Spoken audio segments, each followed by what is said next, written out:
Hi, I'm Peppy. On this tape are lots of examples of the great stuff at the ABC shops for kids to listen to. Let's start with a nursery rhyme we all know.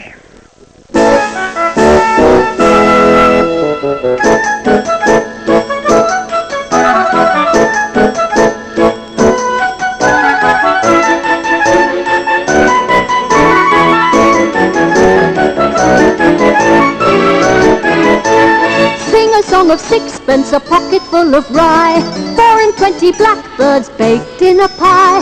When the pie was opened, the birds began to sing. Now wasn't that a dainty dish to set before the king? The king was in his counting house, counting out his money. The queen was in the parlour, eating bread and honey. The maid was in the garden, hanging out the clothes, when down came a blackbird and pecked off her nose.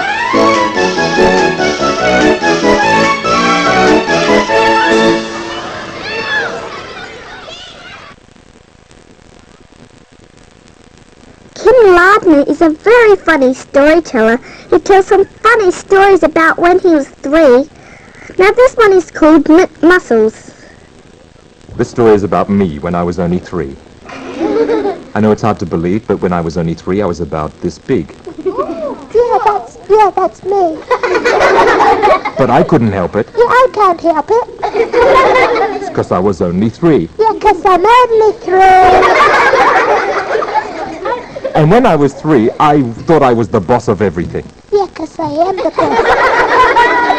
I stood up on the table and I said, Yeah, I'm the boss. I'm the boss of the house. and then my dad would come along, hey, what are you doing up there? Yeah, because I'm the boss of the house. You're too small to be the boss. Yeah, that's why I'm on the table. You get down from there. Now, come on, we better go to kindy. Yeah, oh yeah. Maybe you can be the boss of the... Oh yeah. So off we went to the kindergarten. Oh, as soon as I got there, I burst in the front door. My teacher said, you can't be the boss. You're to be the boss. Yeah, well, you're too big. I'm supposed to be big. I'm your teacher. Yeah, well... Yeah, but I'm the boss. You can go outside and be the boss of the... Oh, yeah. So I went outside. I stood in the middle of the sandpit. Yeah, I am the boss of the... I wouldn't let anyone in that sandpit. Yeah, how you get out of here? How you get out of here? If a little beetle was trying to climb into the sandpit, How you get out of here? if some more's trying to get into the sandpit, How you get out of here? Because I'm the boss of the sandpit. boss of the sandpit all morning until the new boy arrived. Uh-oh. He was much bigger than... Uh-oh. Who are you? His name was Arnold, and he had big muscles. And he just looked at me, and he said, I've got muscles. Uh-oh, where am I? I think I lost them. and Arnold, he didn't want to play, he just buried me. Straight away, he buried and bit. Oh, yeah. I climbed out of the sandpit. Oh, yeah, I don't like that. It's covered in inside Yeah. to eat some fruit. Yeah, 'cause I like fruit. I'm the boss of the fruit. I love that story. It gets so funny near the end. Now I wonder if you know this one.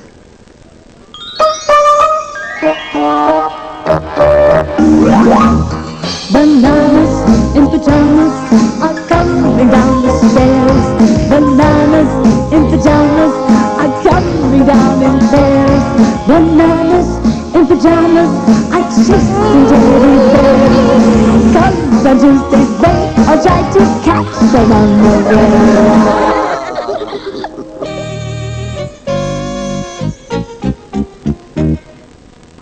The bananas in pajamas live in Cuddles Avenue. Their house is the red one at the end of the street, next to the beach. Every morning when they get up, the bananas come down the stairs and open their back door.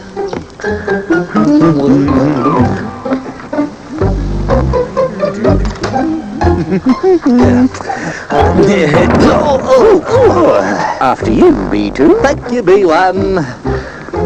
Oh, it's a very nice day, B1. It's a very, very nice day, B2. Are you thinking what I'm thinking, B1? I think I am, B2. It's beach time! The bananas go down to the beach every day to clean up any litter and to pick up any driftwood that may have been washed up. Look at this big piece of driftwood, B2.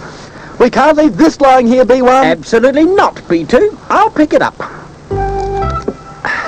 Someone's dropped an ice cream wrapper, B1. Where, B2? Tut, tut, tut. Tut, tut, tut, tut. And what about that, B1? What about what, B2? This bottle, B1. It could get broken. It's lucky we're here to clean things up and keep the beach safe, B2. You're so right, B1. Wait, B1. And these are the Teddies, Morgan, Lulu and Amy. The Teddies live next door to the bananas and they look after the park. Lulu likes to get things done. Voila! Ta-da! She also loves to dance. Morgan likes to do things carefully and he likes to take plenty of time to look at all the lovely butterflies in the park. Out of my way, everyone, 'cause here I come! But Amy's rushing sometimes gets her into trouble, especially if Morgan gets in the way of her wheelbarrow. Oh, I'm sorry, Morgan. Oh.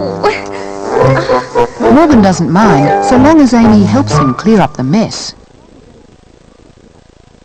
Andy Jones collects some red-hot jokes from school kids.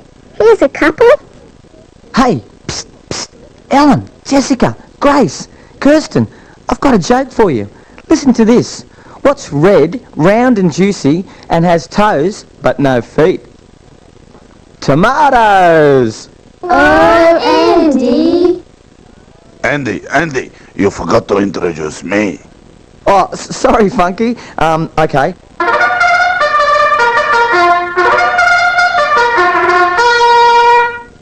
Ladies and gentlemen and monkeys, I would like to introduce the Banana King himself, Funky Monkey! Thank you very much, Andy. Thank you. Andy, how do monkeys make a lot of money? I don't know, Funky. How? Monkey business, Andy. Monkey business.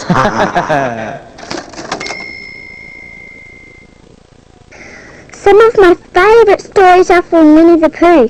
I like the story about Eeyore's birthday. But nobody minds. Nobody cares. Pathetic, that's what it is. There was a crackling noise in the bracken behind him, and out came Pooh. "Good morning, Eeyore," said Pooh. Good morning, Pooh Bear, said Eeyore gloomily. If it is a good morning, He said. which I doubt, Said he. "Why, what's the matter? You seem so sad, Eeyore." sad? Why should I be sad? It's my birthday, the happiest day of the year. "Your birthday?" said Pooh in great surprise. "Oh, well, many happy returns of the day, Eeyore." It's bad enough, what with no presents and no cake and no candles and no proper notice taken of me at all, but This was too much for Pooh. "Stay there," he called to Eeyore, as he turned and hurried back home as quick as he could, for he felt that he must get poor Eeyore a present of some sort at once, and he could always think of a proper one afterwards.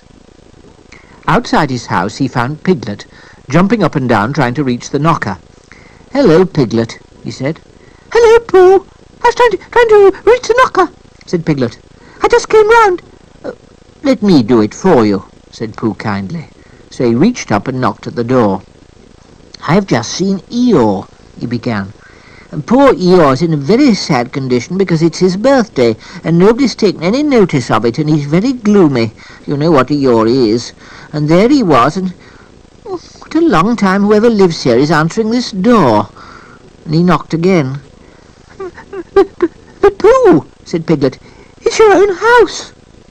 Oh, said Pooh, so it is, he said. Well, let's go in. So in they went. The first thing Pooh did was to go to the cupboard to see if he had quite a small jar of honey left, and he had, so he took it down. "I'm giving this to Eeyore," he explained, "as a present. What are you going to give?" "Couldn't I give it too?" said Piglet. "From both of us?" "No," said Pooh, "that would not be a good plan."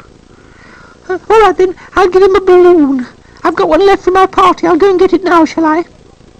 "That, Piglet, is a very good idea. It's just what Eeyore wants to cheer him up. Nobody can be uncheered with a balloon." So off Piglet trotted, and in the other direction went Pooh with his jar of honey. He hadn't gone more than halfway when a sort of funny feeling began to creep all over him. "Dear, dear," said Pooh, "I didn't know it was as late as that." So he sat down and took the top off his jar of honey. "Lucky I brought this with me," he thought. "Many a bear going out on a warm day like this would never have thought of bringing a little something with him." Poor old Eeyore, because when Pooh got back with the jar of honey, there was none left in it. Do you know why? Because Pooh likes honey and he ate it all. Another animal I love is Miffy, the little white rabbit. Miffy, Miffy, we love you. You always know just what to do. 2 long ears and mouth to nose and just my size. Miffy, Miffy, oh so true, we do love you.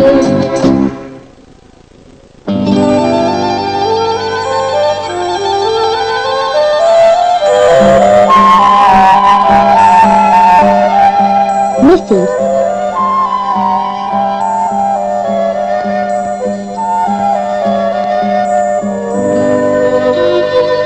Mr. and Mrs. Bunny lived in a white house, which had red shutters and a garden.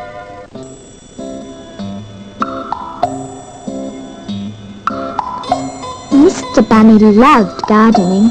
He weeded and dug, sowed and watered, and watched the flowers grow.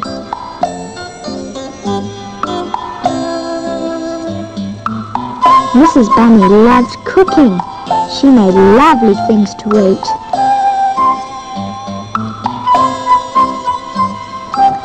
Every day she went shopping, her basket on her arm.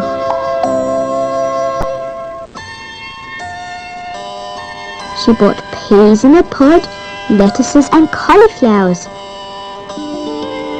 Sometimes, as a special treat, she bought a juicy pear.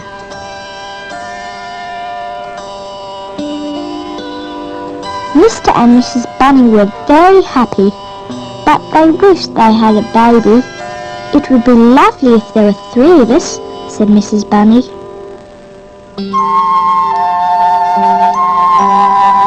One night, Mr. and Mrs. Bunny heard a noise. Tap, tap, tap. They looked outside and saw an angel smiling at them. "You shall have your wish," said the angel. "A baby will be yours." She beat her wings and flew away to her home among the stars.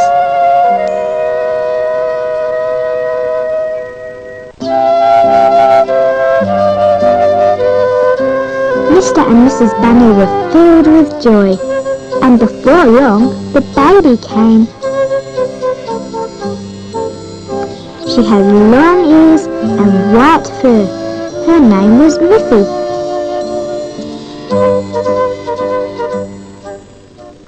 I love Miffy. This is a funny story about a princess who slept on a pea.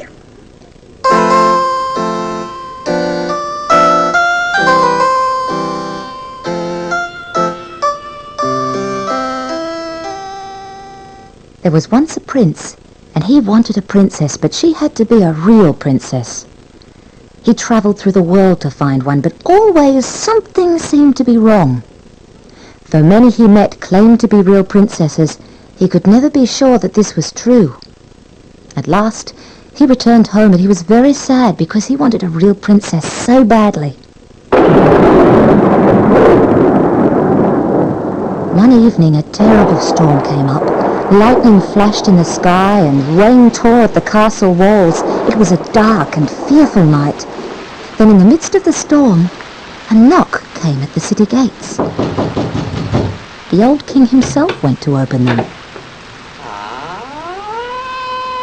A princess stood outside, but the storm had left her in a terrible state. Water streamed from her hair and her clothes. It ran in at the toes of her shoes and out at the heels. But still, she said she was a real princess. Well, we shall soon discover if this is true, thought the old queen, but she said nothing. She went into the bedroom, took all the bedclothes off and laid a pea on the bottom boards of the bed. Then she took 20 mattresses and piled them on top of the pea. Then she put 20 feather beds on top of the mattresses. This is where the princess was to spend the night. In the morning, the queen, the king and the prince came into the room and asked the princess how she had slept. "Oh, it was dreadful," said the princess. "I hardly closed my eyes the whole night. I don't know what it could have been, but I was lying on something so hard that my whole body is black and blue." Then they saw that she must be a real princess, for she had felt the pea through 20 mattresses and 20 feather beds. Nobody but a real princess would have such delicate skin. So the prince took her for a wife, because now he knew he had found a real princess. And as for the pea, that was put into a museum where it still may be seen if nobody has taken it. You can shut your eyes now, and then you'll see all the magic colours of the rainbow.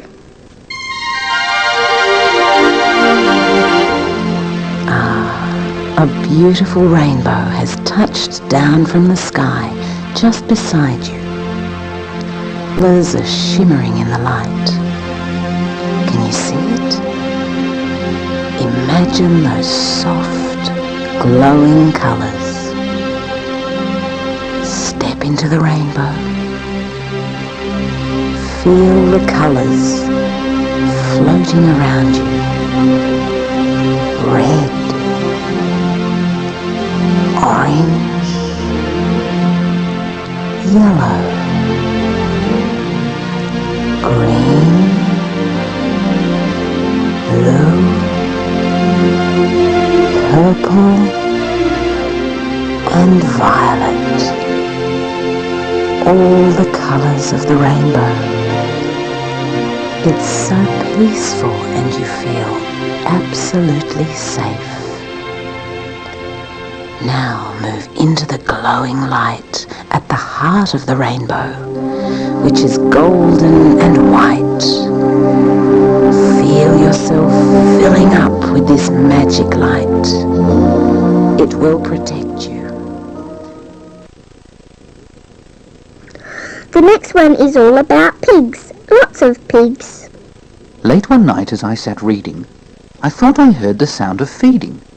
Through the kitchen door I crept, barely watching where I stepped. A crash, a bang, a shout, a yell. I slipped on something, then I fell. I landed on a pile of pigs. Some eating dates, some eating figs. In the cupboards on the floor, pigs aplenty, pigs galore. Black pigs, white pigs, brown and pink pigs, making oatmeal in the sink pigs. Pigs in tutus, pigs in kilts, pigs on skateboards, pigs on stilts. Pigs from England, pigs from France, pigs in just their underpants. The king of pigs, the piggy queen, the biggest pigs I've ever seen. Pigs arrive by boat, by plane, a bus pulls up, and then a train. A band strikes up, a piggy sings. Then at 10, the doorbell rings. Someone yells, "The pizza's here!" and all the pigs begin to cheer. Flying pizzas fill the air. One goes splat against my chair.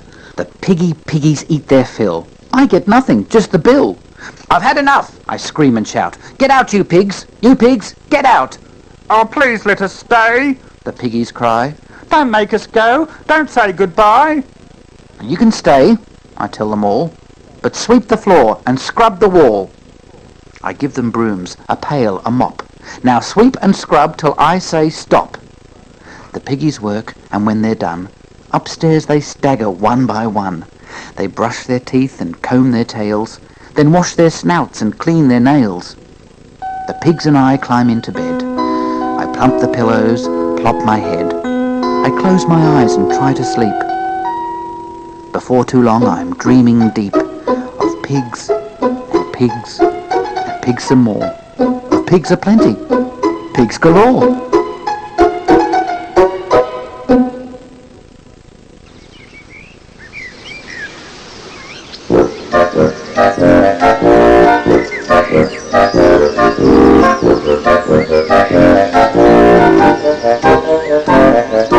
Humpty Dumpty sat on a wall. Humpty Dumpty had a great fall. All the king's horses and all the king's men couldn't put Humpty together again.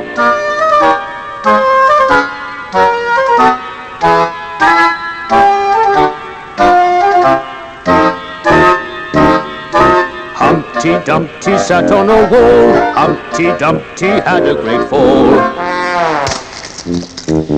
All the king's horses and all the king's men couldn't put Humpty together again.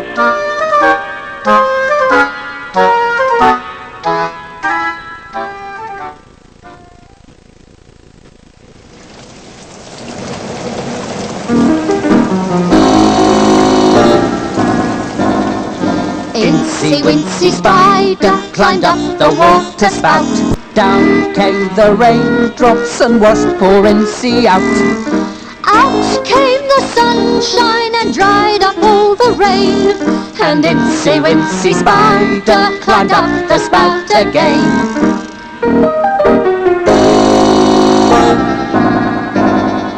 Incy Wincy Spider climbed up the water spout.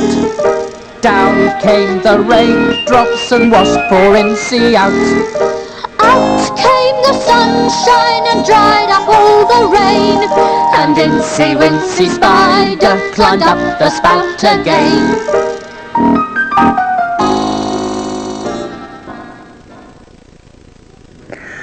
Up and right, come inside, it's play school. This is a play school story all about socks. Have you ever lost a sock? This story is about a snock that steals socks. There aren't really any snocks, but socks do go missing sometimes. The story is called Snock the Sock Thief. Georgia had lots of pairs of socks.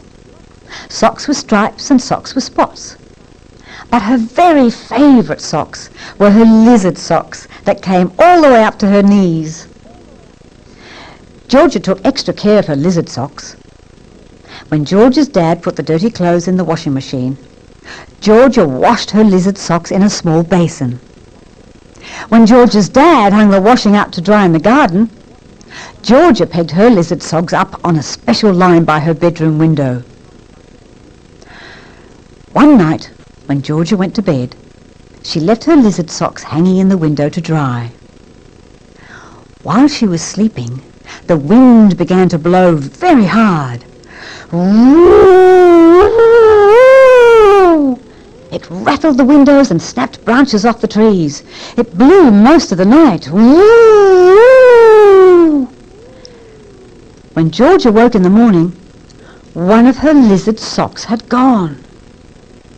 She searched the house and she searched the garden, but she couldn't find her missing sock anywhere. Grandma, have you seen my lizard sock? I think a snock has been. What's a snock? Asked Georgia. Grandma smiled. Snocks are creatures that love socks. Any socks, old or new. They use them for everything. They put them on the legs of their tables and chairs. They store their carrots and potatoes in socks. They cover their teapots and their boiled eggs with socks. Snocks know they shouldn't take socks. That's why they only take them one at a time. They hope we won't notice. Georgia sat in her room staring out of the window. She watched Dad and Grandma in the garden clearing up the fallen leaves and branches. Suddenly, Georgia had an idea. What if she left some other socks for the Snock? Maybe the Snock would bring back her favourite lizard sock. She found a pair of socks that were too small for her, and a pair of pink socks she'd never liked anyway, and a pair of stripy socks that had holes in the toes. She put them on top of her chest of drawers and wrote a note. Dear Snock, please may I have my lizard sock back? You can have all of these instead. Love, Georgia.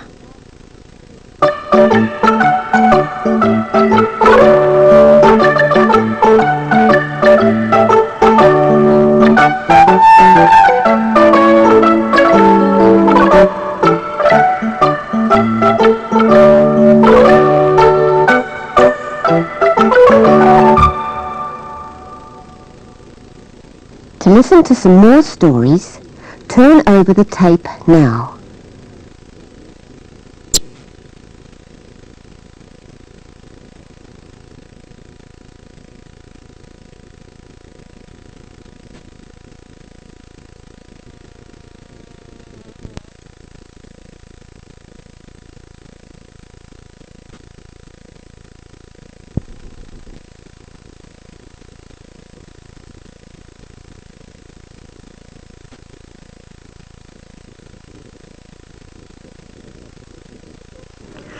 This is a story about Snugglepot and Cuddlepie.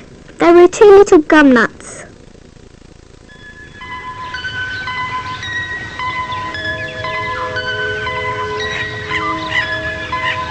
When Cuddlepie had only been out of the bud for a few minutes, a great wind arose and lifted him out of his mother's arms and carried him far across the tops of many trees and left him hanging precariously in a spider's web. Luckily, he was rescued by a kind nut who carried him home to live with his own little gum nut baby called Snugglepot. Snugglepot and Cuddlepie lived side by side, and they grew fat and strong. One day, a wise old kookaburra came to the neighborhood, and all the blossoms and nuts crowded round to hear her speak. I am old. I have traveled. I have seen humans.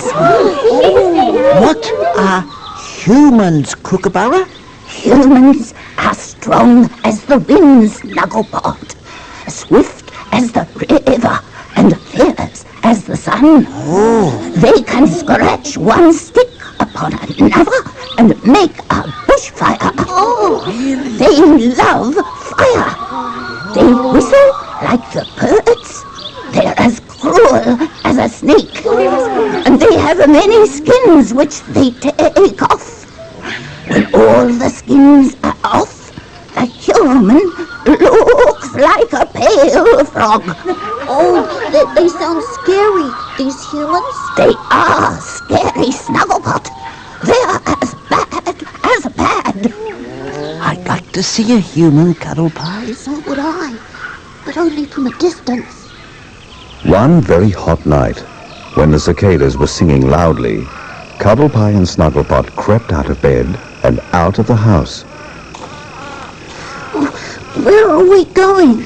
To see the humans. But only in the distance, please, Snugglepot. Oh, yes, only in the distance. But we'll have to walk a very long way to find them. When it gets light, we'll pretend to be birds, so that no one will know us. But we can't fly. It doesn't matter. We'll dress ourselves in feathers and we'll look like birds. No one will know us.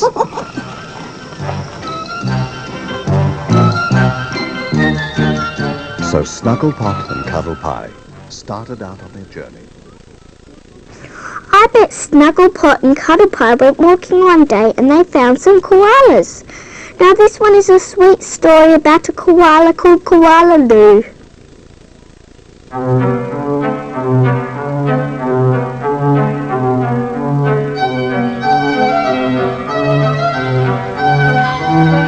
Koala Lu.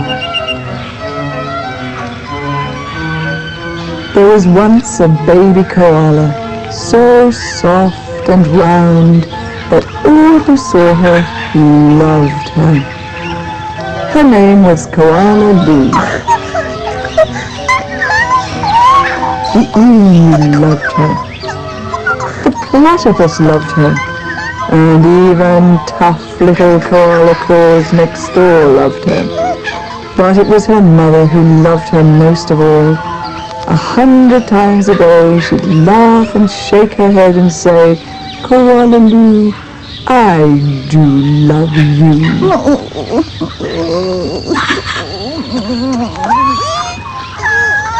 Whenever she stretched in the early morning sun, or climbed the gum tree, or bravely went down the track all by herself, her mother would smile and say, Koala Lu, I do love you.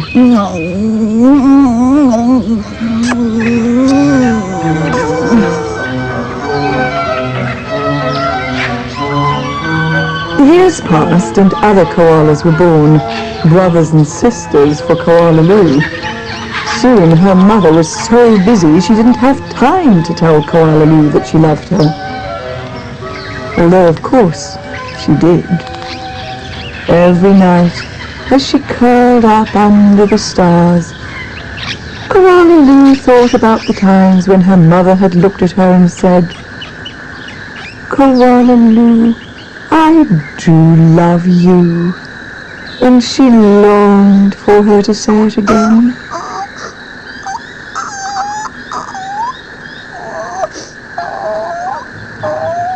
One night, Koala Lu had a splendid idea. Preparations had begun for the Bush Olympics. She would enter the Olympics. She'd compete in the gum tree climbing event, and she would win.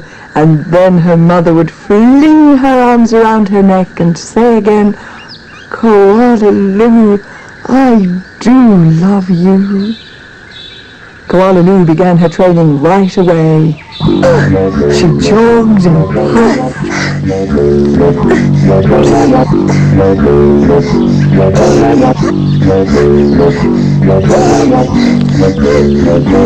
And lifted weights and panted.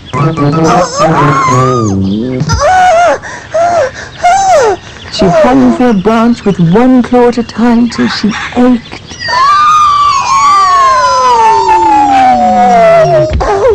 She did push-ups till her stomach hurt.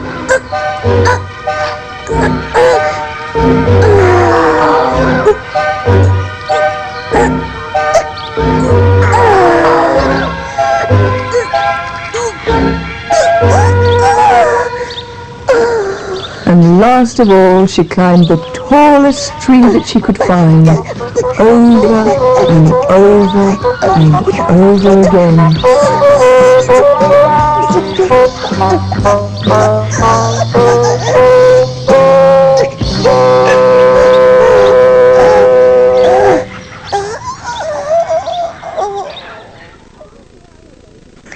Poor Koala Lu, she practiced so hard for the Olympics, but she didn't win. Another funny animal who practiced hard at eating cake was the hippopotamus who sat on your roof. Guess what? There's a hippopotamus on the hospital roof eating cake.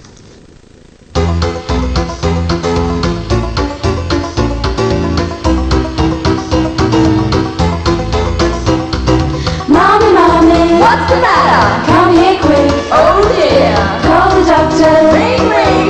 I feel sick. Have no fear, says Dr. Jill. We'll send you to hospital. Hospital, yeah, yeah. Hospital, yeah, yeah. We'll send you, yeah, yeah, to hospital. Come on in, says Sister Kate. We just might have to operate. Have no fear, says Dr. Jill. Make you well in hospital. Hospital, yeah, yeah. Hospital, yeah, yeah. We'll make you well, yeah, yeah. In hospital. How are you? Say down at home. Feeling fine. I'm having fun. Meals on wheels. TV as well. Give one more day.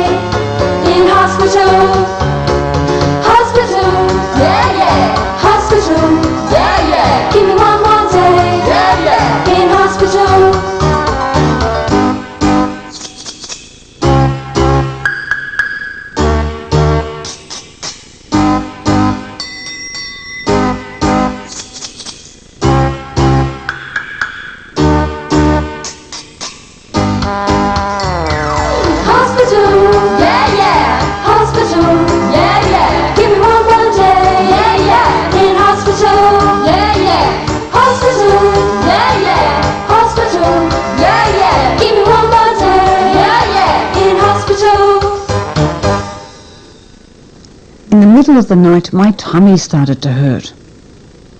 Mummy called an ambulance. I didn't want to go to hospital. My big sister said, "My hippo knows all about hospitals. He can go with you." There's a hippopotamus on our roof eating cake, and he's going to hospital too.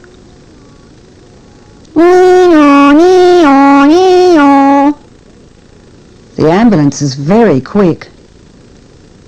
My stretcher has a tummy belt. Click, click, click. Mummy sits beside me and holds my hand. My hippo sits on the roof. There's a hippopotamus on the ambulance roof directing traffic. Go. Stop.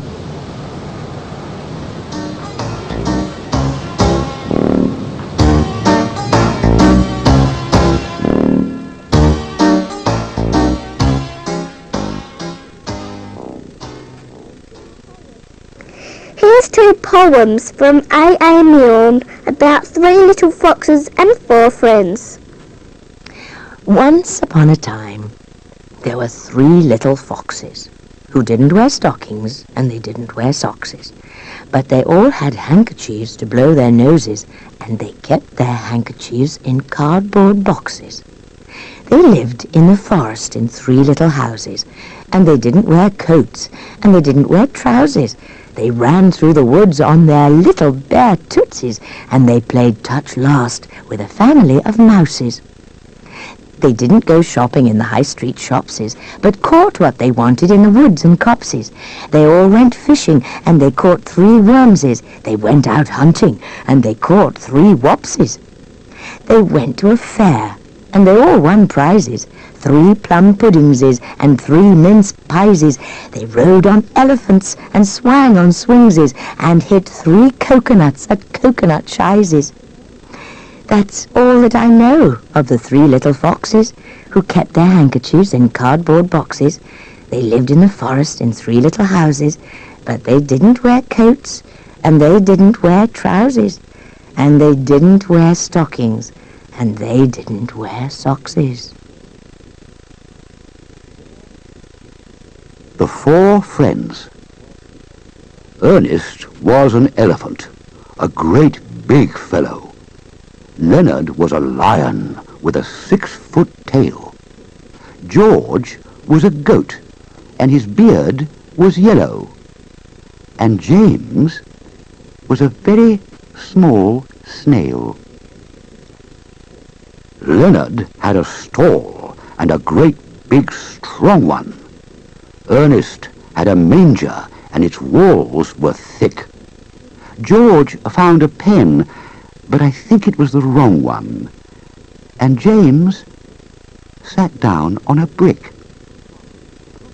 Ernest started trumpeting and cracked his manger, but started roaring and shivered his stall.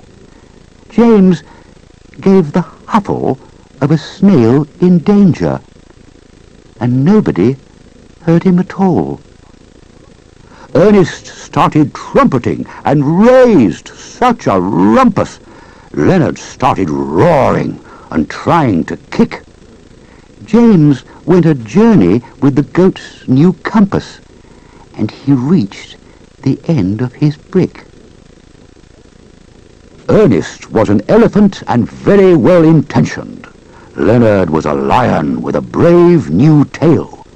George was a goat, as I think I have mentioned, but James was only a snail. When I go to a farm, I like riding on the ponies. What do you like doing? When I was little, we lived on a farm overlooking the sea.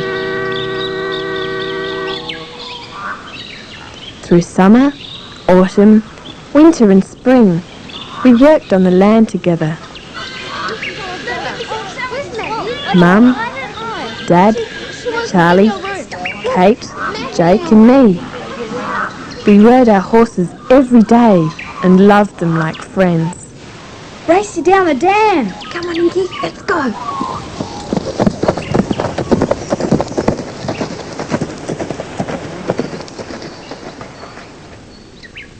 The year my old pony died, Charlie let me ride his horse while he used a motorbike. Tricky was all right, but I really missed Inky.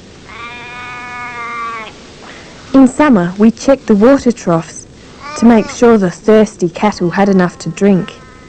Sometimes we drove the old jinker and stopped for a swim along the way.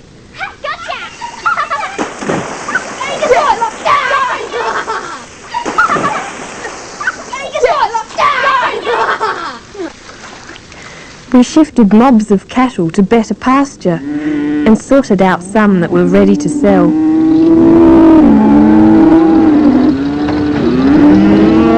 On market days, huge trucks backed up to the dusty stockyards. Dogs barked, bullocks bellowed, whips cracked as we drove the cattle up the ramp.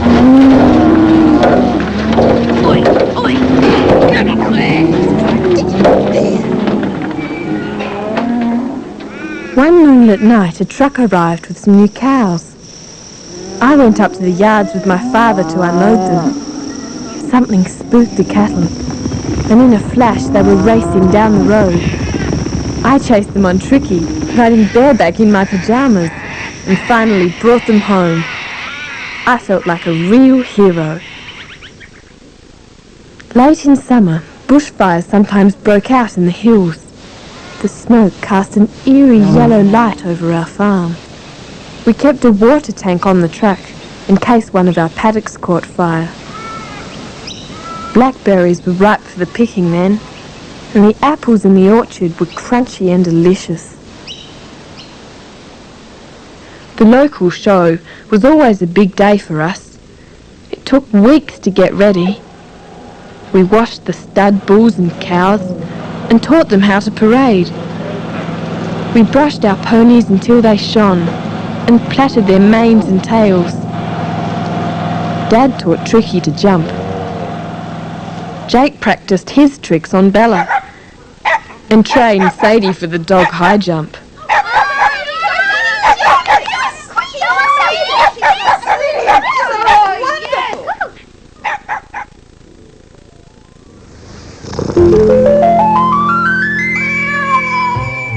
Pussycat, pussycat, where have you been? I've to London to look at the Queen. Pussycat, pussycat, what did you there? I frightened a little mouse under her chair.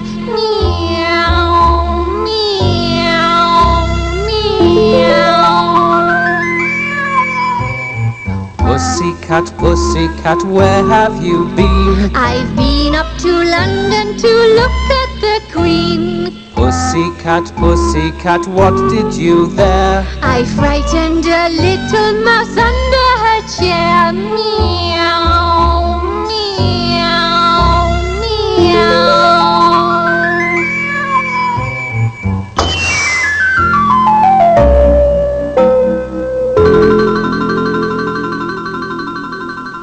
Meow! One of my favourite stories always was the one about a little possum called Hush. This is called Possum Magic. This is the story of Possum Magic.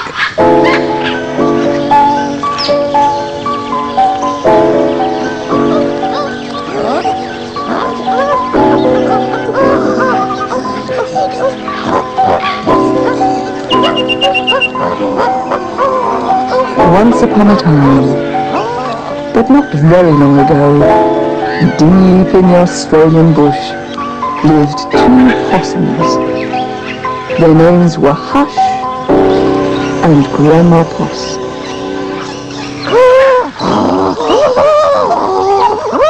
Grandma Poss made bush magic.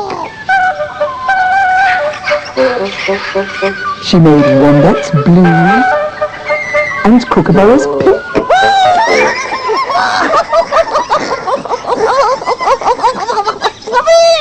She made dingoes smile and emus shrink.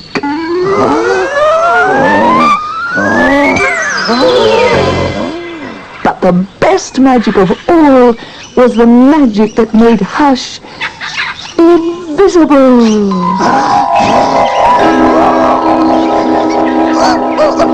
What adventures Hush had! Because she couldn't be seen, she could be squashed by koalas. Because she couldn't be seen, she could slide down kangaroos. Because she couldn't be seen, she was safe from snakes. Which is why Grandma Poss had made her invisible in the first place.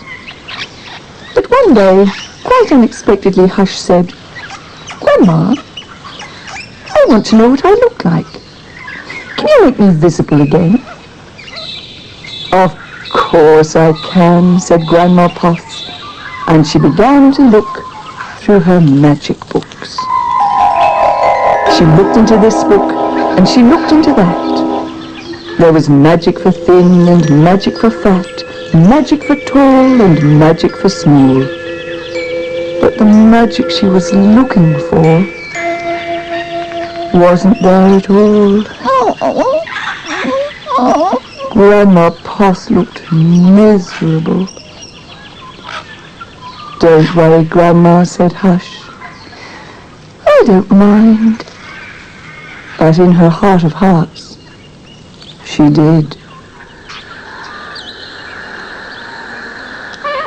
All night long, Grandma Poss thought and thought.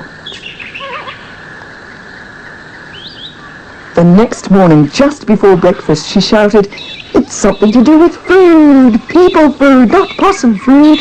But I can't remember what. We'll just have to try and find it."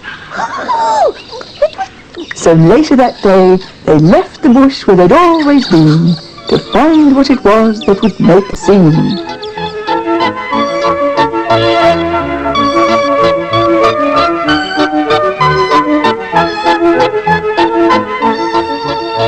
They're at Anzac Biscuits in Adelaide.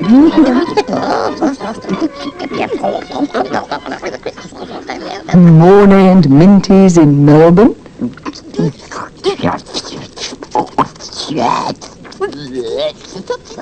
Steak and salad in Sydney.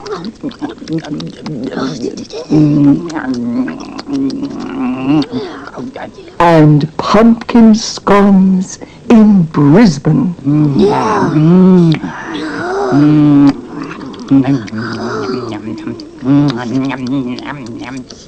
Hush remained invisible. "Don't lose heart," said Grandma Poss. "Let's see what we can find in Darwin."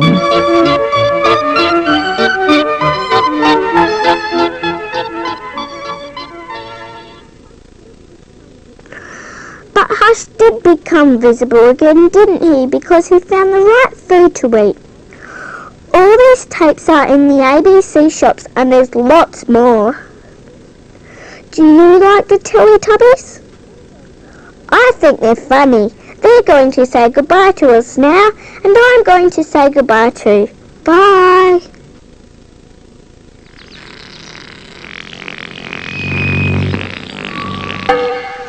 Time for Tubby bye-bye. Time for Tubby bye-bye. Time for Tubby bye-bye.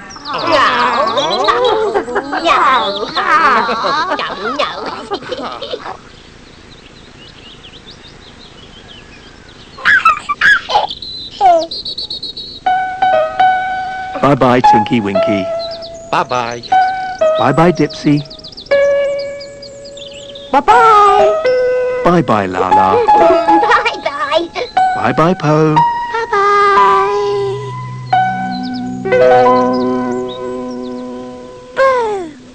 Boo! Boo! Boo!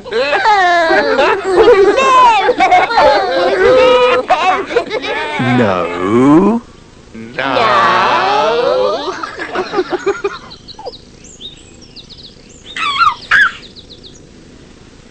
Bye-bye, Tinky Winky. Bye-bye. Bye-bye, Bye, Dipsy. Bye-bye. Bye-bye, Lala. Bye-bye. Bye-bye, Po. The sun is setting in the sky. Teletubbies, say goodbye.